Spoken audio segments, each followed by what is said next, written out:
आप सभी का स्वागत है मेरे YouTube चैनल पर। आज का हमारा टॉपिक है जीएनएम नर्सिंग एडमिशन 70/2025-26, जिनके फॉर्म स्टार्ट हो चुके हैं 1/8/2025 से और इनकी अंतिम दिनांक है फॉर्म भरने की 15/8/2025 तक निर्धारित है। आज मैं आपको विस्तृत डिटेल्स हैं, जो विस्तृत विज्ञप्ति आई है उसके बारे में बताऊंगा। इस वीडियो को पूरा देखें और चैनल को सब्सक्राइब करें।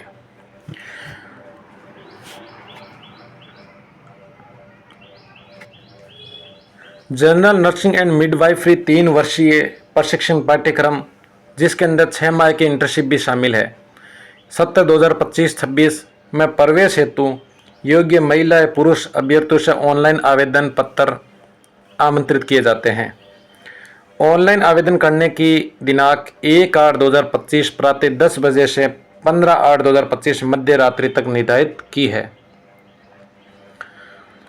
सामान्य, अन्य पिछड़ा वर्ग, ओबीसी, अति पिछड़ा वर्ग, एमबीसी एवं आर्थिक रूप से कमजोर वर्ग ईडब्ल्यूएस के अभ्यर्थियों को 220 रुपये तथा अनुसूचित जाति एवं अनुसूचित जनजाति के अभ्यर्थियों को 110 रुपये फीस ई मित्र से जमा कराना अनिवार्य है। अब इसके अंदर योग्यता क्या क्या है। वर्तमान में आईएनसी द्वारा निर्धारित मापदंडों के अनुरूप न्यूनतम जो शैक्षणिक योग्यता है वो 10+2 है। जीव विज्ञान वर्ग जैसे फिजिक्स, केमिस्ट्री और बायोलॉजी विषयों से उत्तीर्ण के अभ्यर्थी को प्रवेश में प्राथमिकता दे होगी। यदि जीव विज्ञान वर्ग के अभ्यर्थी उपलब्ध नहीं होते हैं तो अन्य विशेष वर्ग के अभ्यर्थियों को प्रवेश हेतु उसी जाति वर्ग में विचार किया जाएगा।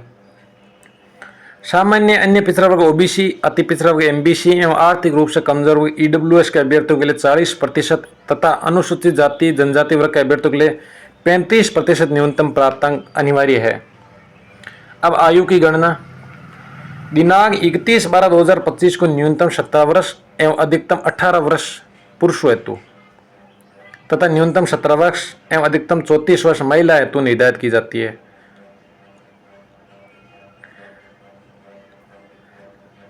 पुरुष के लिए तो 17 वर्ष से 28 वर्ष और महिलाओं के लिए 17 वर्ष से 34 वर्ष। अनुसूचित जाति जनजाति अन्य पिछड़ा वर्ग के अभ्यर्थियों को अधिकतम आयु सीमा में 5 वर्ष की छूट भी दी जाएगी।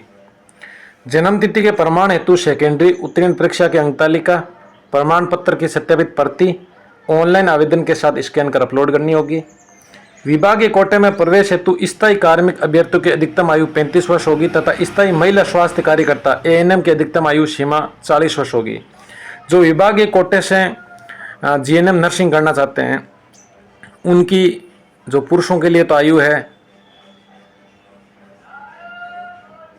35 वर्ष तथा स्थायी महिला स्वास्थ्य कार्यकर्ता एएनएम की अधिकतम आयु 40 वर्ष होगी। विभागीय कोटे में प्रशिक्षण के लिए चयनित महिला स्वास्थ्य एएनएम अतिरिक्त महिला स्वास्थ्य कार्यकर्ता को राजस्थान सेवा नियम के तहत अध्ययन अवकाश दे होगा और अन्य कार्मिकों को नियमानुसार उपार्जित अर्धवेतनिक असाधारण अवकाश ईओल स्वीकृत करना होगा। अन्य सामान्य जानकारी है, ये जो जीएनएम नर्सिंग है ये 3 वर्ष है, जिसके अंदर 6 माह की इंटर्नशिप भी शामिल होती है। जीएनएम प्रशिक्षण की अवधि चिकित्सा स्वास्थ्य विभाग में कार्यरत स्थायी कार्मिकों के लिए भी 3 वर्ष निर्धारित है।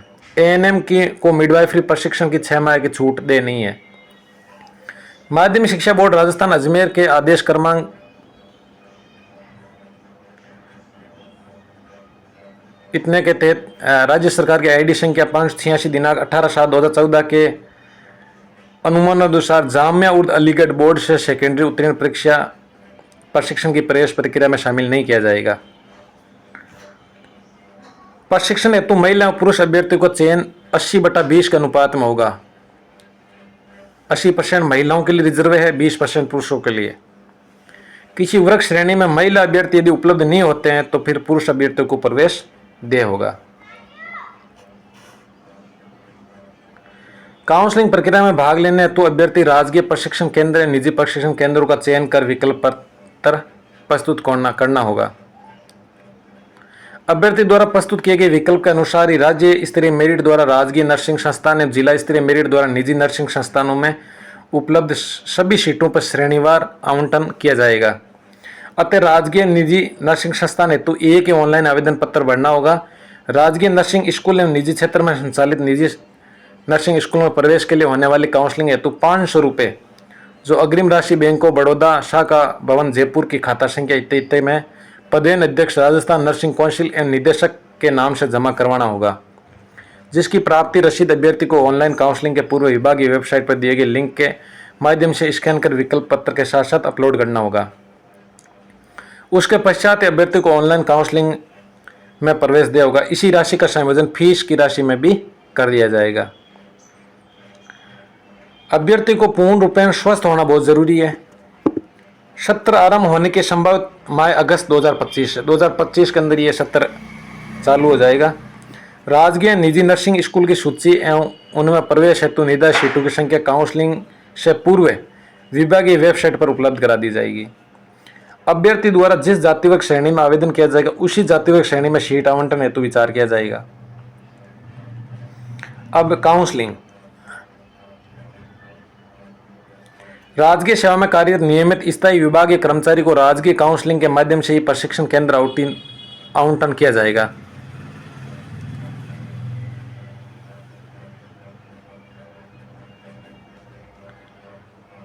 प्रथम काउंसलिंग की सूचना विभागीय वेबसाइट जो अपने rajswasthya.rajasthan.gov इन नोटिस बोर्ड एवं समाचार पत्रों में प्रकाशित की जाएगी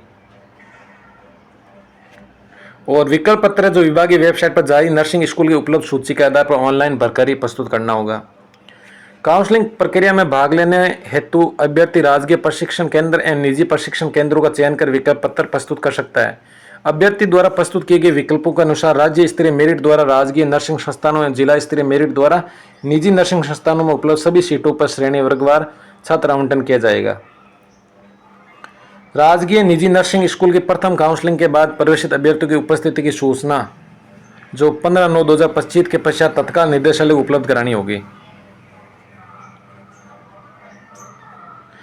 प्रवेशित अभ्यर्थियों के मूल प्रमाण पत्र विभाग में स्थायी कार्मिक होने के निर्धारण प्रमाण पत्र, जाति प्रमाण पत्र, शैक्षणिक अंक तालिका आदि उनके नर्सिंग स्कूल में ही रहेंगे और इनका संबंधित बोर्ड संस्था से सत्यापित करा लिए जाने के बाद ही लौटाया जाएगा।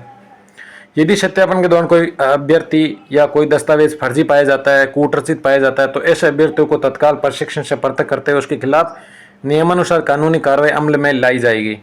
अभ्यर्थी द्वारा जमा कराए गए दस्तावेजों का सत्यापन कराए जाने की जिम्मेदारी संस्था प्रदान की होगी। अब है जैसे इंस्ट्रक्शन विभागीय सेवारत कर्मचारी। राजकीय निजी नर्सिंग प्रशिक्षण केंद्रों के लिए राज्य सरकार में कार्यरत स्थायी विभागीय कर्मचारियों के लिए योग्यता क्या क्या है? उच्च अध्ययन करने के इच्छुक कर्मचारी को विभाग द्वारा पूर्व स्वीकृत प्राप्ति करना आवश्यक है। योग्यताधारी विभागीय कर्मचारी को निर्धारित तिथि तक ऑनलाइन आवेदन करेंगे। राज्य सरकार के पत्र क्रमांक इत्यादि के तहत भारतीय नर्सिंग परिषद नई दिल्ली द्वारा जारी संशोधित गाइडलाइन के अनुसार 35 वर्ष से अधिक तो इनकी आयु नहीं होनी चाहिए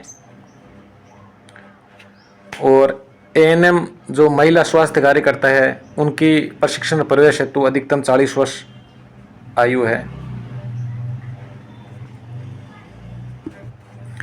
समस्त संयुक्त निदेशक जोन, मुख्य चिकित्सा स्वास्थ्य अधिकारी, प्रमुख चिकित्सा अधिकारी ऐसे आवेदनकर्ता को उक्त प्रमाण पत्र भाग से प्रमाणित करते समय ये सुनिश्चित कर लें कि आवेदनकर्ता की उक्त विज्ञप्ति की अंतिम तिथि तक स्थायी कर्मचारी के रूप में 5 वर्ष की नियमित सेवा पूर्ण हो। इसमें संविदा सेवाओं की गणना नहीं की जाएगी। चयनित होने पर विभागीय महिला स्वास्थ्य कार्यकर्ता कर्मचारी को राजस्थान सेवा नियम के तहत नियमानुसार अध्ययन अवकाश दिया होगा। विभाग में संविदा जो कॉन्ट्रैक्ट, यूटीबी, फिक्स पे अस्थायी तौर पर कार्यरत कर्मचारियों का विभागीय कर्मचारियों का आरक्षण का लाभ नहीं दिया जाएगा। संविदा पर अथवा अस्थायी तौर पर की गई सेवाओं को नियमित स्थायी रूप में सम्मिलित नहीं किया जाएगा। यदि अस्थायी संविदा पर कार्यरत कार्मिक अथवा स्थायी कार्मिक जिन्होंने 5 वर्ष की नियमित सेवा पूर्ण नहीं की है इस प्रशिक्षण हेतु तो आवेदन करते तो उन्हें विभागीय कोटे का लाभ भी नहीं दिया जाएगा। इसलिए 5 वर्ष की सेवा बहुत जरूरी है। विभागीय कर्मचारी को प्रशिक्षण केंद्र आवंटन के पश्चात कार्य मुक्त करने की जिम्मेदारी सक्षम अधिकारी की होगी। आरक्षण। जीएनएम प्रशिक्षण हेतु अभ्यर्थी को राज्य सरकार के नियमानुसार आरक्षण का लाभ दे है। ओबीसी वर्ग में आरक्षण हेतु नॉन क्रीमिलियर श्रेणी का जाति प्रमाण पत्र 1 वर्ष से अधिक पुराना नहीं होना चाहिए। जातिगत आरक्षण का लाभ केवल माता पिता के नाम से राजस्थान राज्य के सक्षम अधिकारी द्वारा जारी प्रमाण पत्र संलग्न करने पर केवल राजस्थान राज्य के मूल निवासी हेतु देय होगा। राजकीय जनरल नर्सिंग प्रशिक्षण केंद्र बांसवाड़ा की सभी सीटें जनजातीय टीएसपी के जनजातीय अभ्यर्थियों के लिए आरक्षित है। जीएनएम प्रशिक्षण में प्रवेश हेतु आवेदन पत्र करने वाले समस्त अभ्यर्थियों को अपने पिता या पति के नाम से राजस्थान के सक्षम अधिकारी द्वारा जारी मूल निवास प्रमाण पत्र अपलोड करना अनिवार्य है। जनजाति उप योजना क्षेत्र में एसटी टीएसपी एसपी टीएसपी को राजकीय निजी नर्सिंग स्कूलों में नियमानुसार आरक्षण देय होगा। राज्य सरकार कार्मिक विभाग के अधिसूचना दिनांक 4/7/2016 के निर्देशानुसार अनुसूचित खंडों के स्थानीय जनजातीय अभ्यर्थियों का 45% तथा स्थानीय अनुसूचित जाति के अभ्यर्थियों का 5% आरक्षण होगा तथा अनुसूचित क्षेत्र के शेष 50% सीटों पर किसी भी जाति वर्ग के अनुसूचित क्षेत्र के अभ्यर्थियों की योग्यता के आधार पर वरीयता क्रम में नियमानुसार चयन किया जाएगा, चाहे वह अनुसूचित जाति या अनुसूचित जनजाति या अन्य किसी वर्ग से संबंधित है। 12 जिले के शहरी या आदिम जाति के अभ्यर्थियों के लिए राजकीय निजी नर्सिंग स्कूल में नियमानुसार आरक्षण देय होगा। इसके लिए 12 जिले के शहरी अभ्यर्थियों को सक्षम स्तर से राज्य सरकार के पत्र क्रमांक इतने के तहत 10% जो अपने विभागीय कर्मचारी है उनको 10% आरक्षण का लाभ हॉरिजॉन्टल बेसिस या वरीयता के आधार पर दिया जाएगा। कार्मिक विभाग की अधिसूचना 13/9/2019 के अनुसार एमबीसी के लिए राज्य की ऐसी शैक्षणिक संस्थाओं तथा पाठ्यक्रम में जो विहित किए जाए प्रवेश के लिए 5% आरक्षण देय होगा। राजस्थान के मूल निवासी हेतु एमबीसी का सक्षम अधिकारी द्वारा पिता के नाम से जारी प्रमाण पत्र वांछित दस्तावेजों के साथ स्कैन कर अपलोड करना होगा, अन्यथा अभ्यर्थी को इस श्रेणी का लाभ नहीं देय होगा। प्रमाण पत्र की सत्यापित प्रति संलग्न करें तथा 1 वर्ष अधिक पुराना नहीं हो। कार्मिक विभाग की अधिसूचना 19/2/2019 के अनुसार आर्थिक रूप से कमजोर वर्ग ईडब्ल्यूएस के अभ्यर्थियों को 10% आरक्षण देय होगा। आर्थिक रूप से कमजोर वर्ग ईडब्ल्यूएस का सक्षम अधिकारी द्वारा जारी नवीनतम प्रमाण पत्र वांछित दस्तावेजों के साथ स्कैन कर अपलोड करना आवश्यक है, अन्यथा अभ्यर्थी को इसकी श्रेणी का लाभ देय नहीं होगा। प्रमाण पत्र के सत्यापित प्रति संलग्न करें तथा 1 वर्ष से अधिक पुराना नहीं हो। विज्ञप्ति के क्रम संख्या ई से उल्लेखित विभागीय कर्मचारी तथा क्रम संख्या एफ के बिंदु संख्या 2 में उल्लेखित विशेष योग्यजन अभ्यर्थी उपलब्ध नहीं होने पर प्रशिक्षण की सीटों का अनारक्षित वर्ग अभ्यर्थियों से भरा जाएगा। अब है आवेदन शुल्क जमा कराने की प्रक्रिया कैसे रहेगी। ई मित्र शुल्क जो SC ST है शुल्क 110 रुपये, सामान्य OBC MBC EWS शुल्क 220 रुपये। पेमेंट गेटवे है शुल्क 110 रुपये और सामान्य OBC MBC EWS के लिए 220 रुपये। पेमेंट गेटवे नेट बैंकिंग के लिए SC ST शुल्क 110 रुपये, सामान्य OBC MBC EWS के लिए 220 रुपये। ई मित्र जो राजस्थान सरकार से अधिकृत हो के माध्यम से शुल्क जमा करवा कर रसीद जरूर प्राप्त करें। इसकी आवेदन द्वारा जमा की गई आवेदन शुल्क राशि किसी भी परिस्थिति में वापस नहीं लौटाई जाएगी। अब आवेदन करने की प्रक्रिया क्या है। जीएनएम प्रशिक्षण सत्र 2025-26 में प्रवेश हेतु ऑनलाइन आवेदन पत्र ऑनलाइन एप्लीकेशन फॉर्म दिनांक 1/8/2025 से भरे जाएंगे,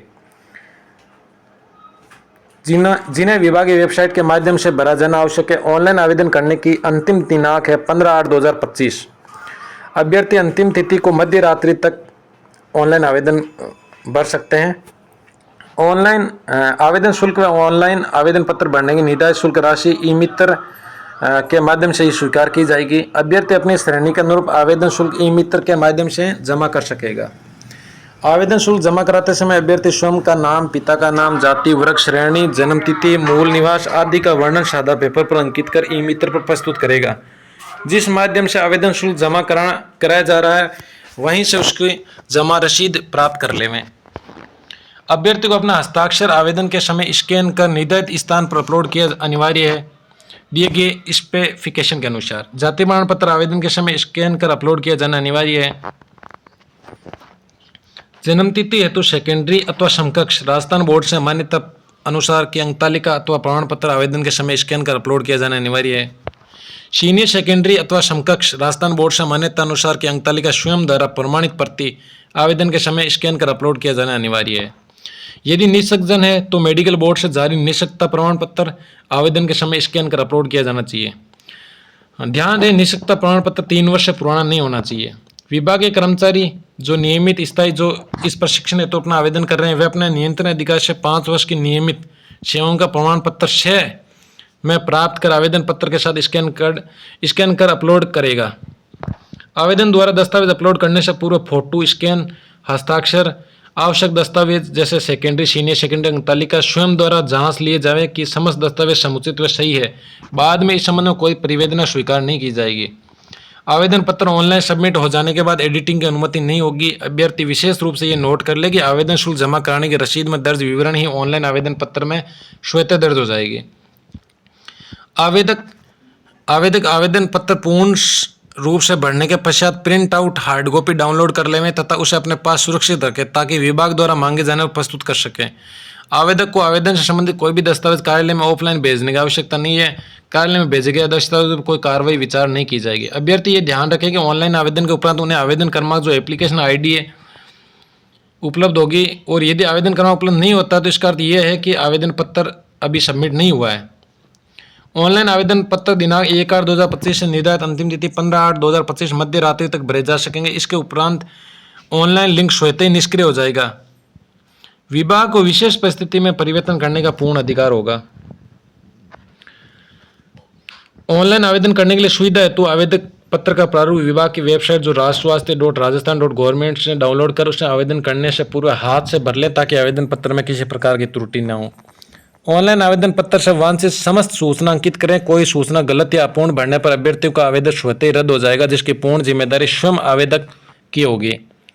ऑनलाइन आवेदन में गलत तथा अपूर्ण सूचना के सुधार हेतु विभाग द्वारा कोई प्रार्थना पत्र यह स्वीकार नहीं किया जाएगा। जानबूझकर भ्रामक सूचना देने अथवा कूटरचित दस्तावेज प्रस्तुत करने पर अभ्यर्थी का आवेदन निरस्त करने के साथ साथ उसके विरुद्ध नियमानुसार कानूनी कार्रवाई अमल में लाई जा सकेगी।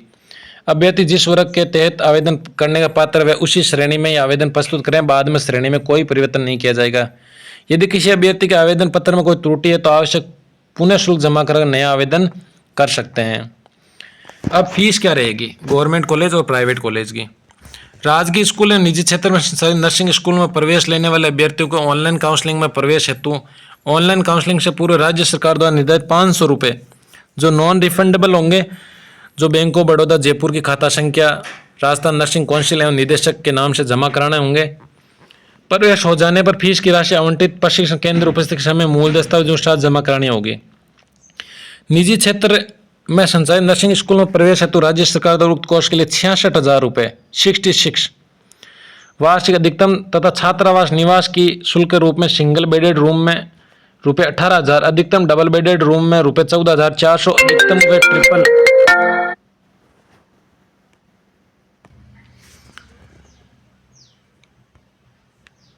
निजी क्षेत्र में संचालित नर्सिंग स्कूल में प्रवेश हेतु जो राज्य सरकार ने 66,000 रुपये फीस है और ये जो छात्रावास है हॉस्टल सुविधा है उसके अंदर सिंगल बेडेड, डबल बेडेड और ट्रिपल बेडेड के रूप में जो सिंगल बेडेड है उसमें 18,000 रुपये, डबल बेडेड है उसमें 14,400 और ट्रिपल बेडेड में 12,000 रुपये निर्धारित की गई है। राजकीय नर्सिंग स्कूल में प्रवेश हेतु राज्य सरकार द्वारा उक्त कोर्स के लिए निम्न फीस है, जिसमें particular boys general OBC criminal candidate और SC ST EWS non criminal OBC and female candidates. Tuition fees है 7,000 रुपये और वही SC ST MBS EWS उनके लिए 2800 है। लाइब्रेरी फीस 1,000 रुपये, उनके लिए 400 रुपये। स्पोर्ट्स फीस 1,000 और 400। स्टूडेंट वेलफेयर डेवलपमेंट फंड 1,000 और 400। Last year fees 10,500, 4,200। 5% increase 525, 210। Total fees है 11,025 और SC ST MBS ये अपने 11,025 है, बॉयज़ है जनरल OBC क्रिमिनल कैंडिडेट के लिए और 4,410 रुपये SC ST MBS EWS non criminal OBC and female candidate. ये आप श्रेणी के माध्यम से फीस का डिवाइडेशन आप देख सकते हो।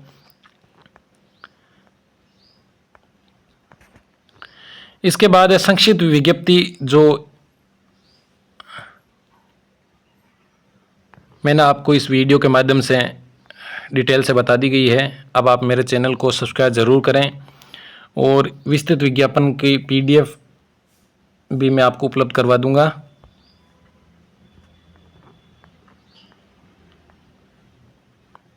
फॉर्म भरने से पहले एक बार वीडियो को ज़रूर देखें, क्या क्या योग्यता मांगी गई है, क्या क्या डॉक्यूमेंट है, क्या क्या अपलोड करने हैं, फ़ीस के बारे के अंदर जितने भी मैंने इंस्ट्रक्शन हैं उनको ध्यान से पढ़ें, उसके बाद ही फॉर्म अप्लाई करें। धन्यवाद।